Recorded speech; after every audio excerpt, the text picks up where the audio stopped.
You ready to give up, aren't you? You ready to throw in the towel.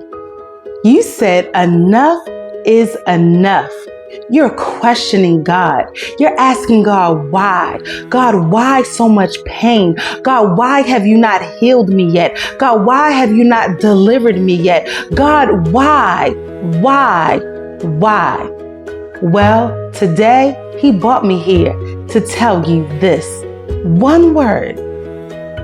All of the things that you're going through, all of the things that you have been through is because of this one word.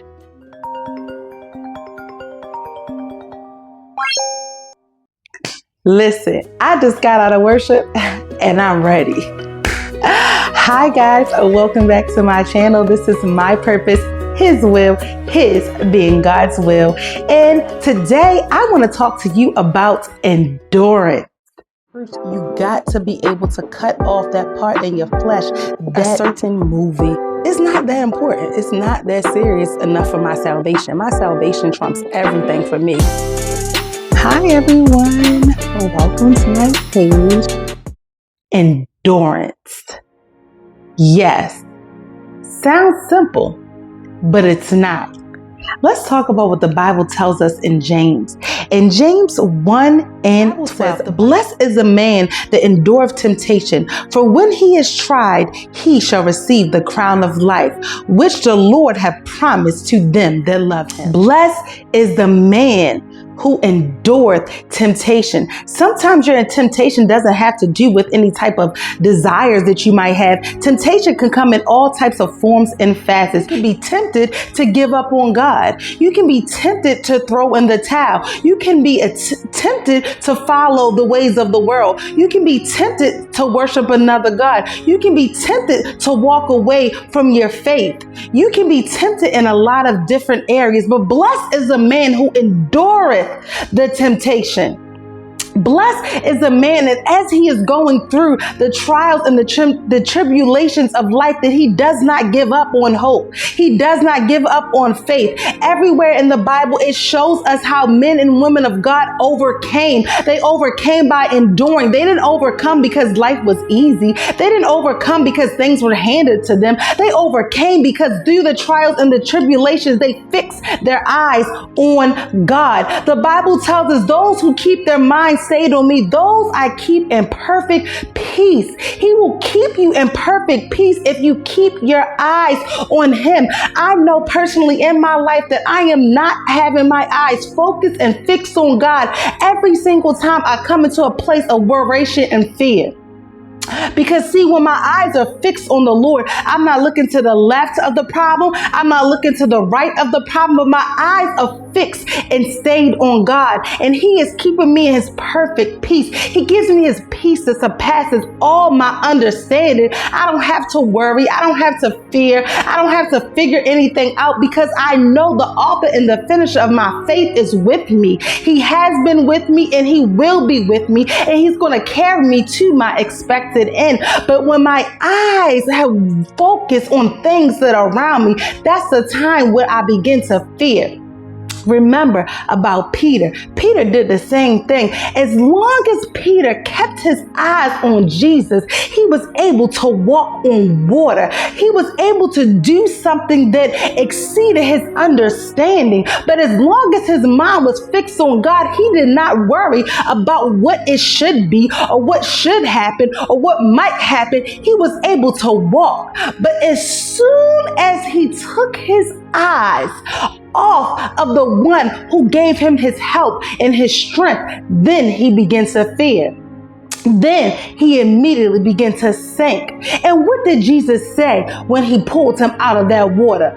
"O ye of little faith," because He knew that Peter had took his eyes off of Him and he stopped believing and focusing on God. Every single time we take our eyes and our focus off of God, that is when fear comes in. That is when uncertainty comes in. That is when we begin to be weighed down with our problems and our situations and our trials and our tribulations. But let me tell you something, man and woman of God, if you just fix your eyes on God, if you just fix your eyes on Jesus Christ, our Savior, He will pick you up from that place. He will give you his peace. He will give you his strength, and he will give you the ability to endure until the end. I have this book here that I just love. And when I'm going through trials and tribulations, I like to go back to it. It's called Hearing God Through the Storm, a Gentle Thunder.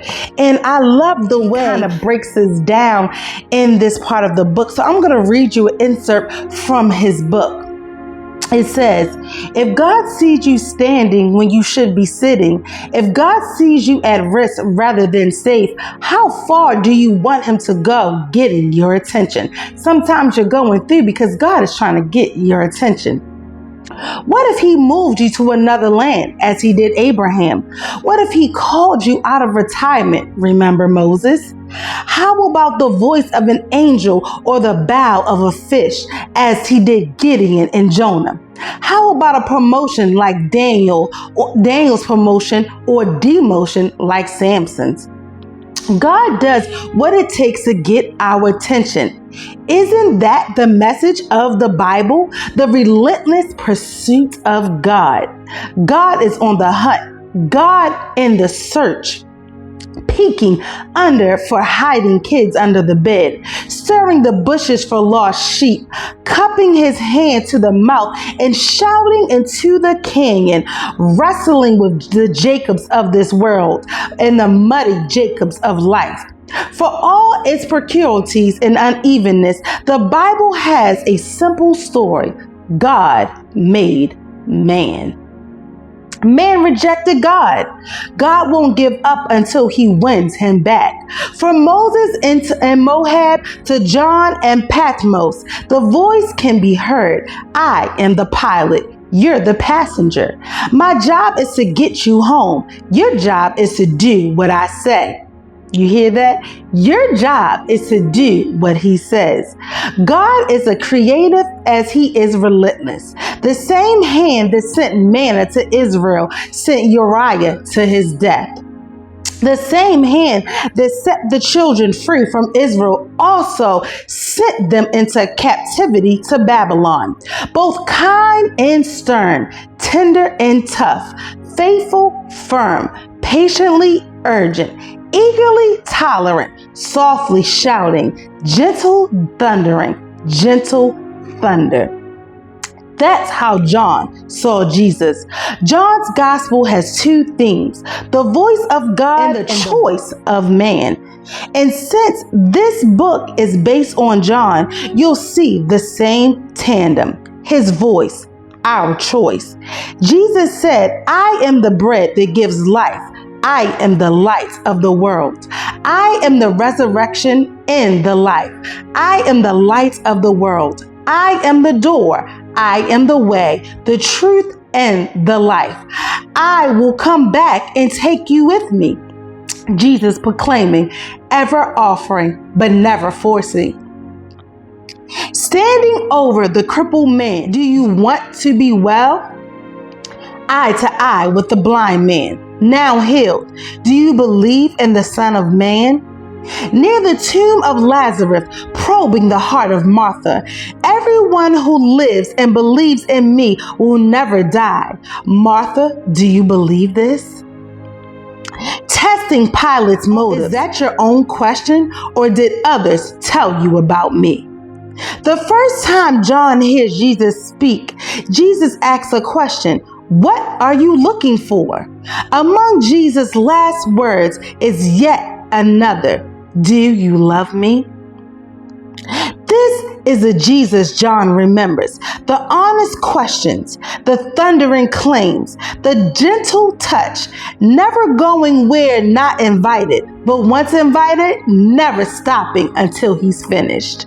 Until a choice has been made, God will whisper, he will shout, he will touch, and he will tug. He will take away our burdens. He will even take away our blessings. If there are thousands of steps in between us and him, he will take away all but one, but he will never leave the final one for us. The choice is ours. Please understand, his goal is not to make you happy. His goal is to make you his. His goal is not to get you what you want. His goal is to get you what you need. And if that means a jolt or two, then a jolt or two you will have. Earthly discomfort is a glad swap for heavenly peace. Jesus said, in this world you will have trouble, but be brave. I have defeated the world. John 16:33. I love it because it is a reminder that sometimes the things that we are going through, sometimes the trials and tribulations that we are going through, is because God is trying to get us our attention. And God will never leave us nor forsake us. And in the Bible, it goes through story upon testimony upon testimony of those who have overcome by enduring unto the end.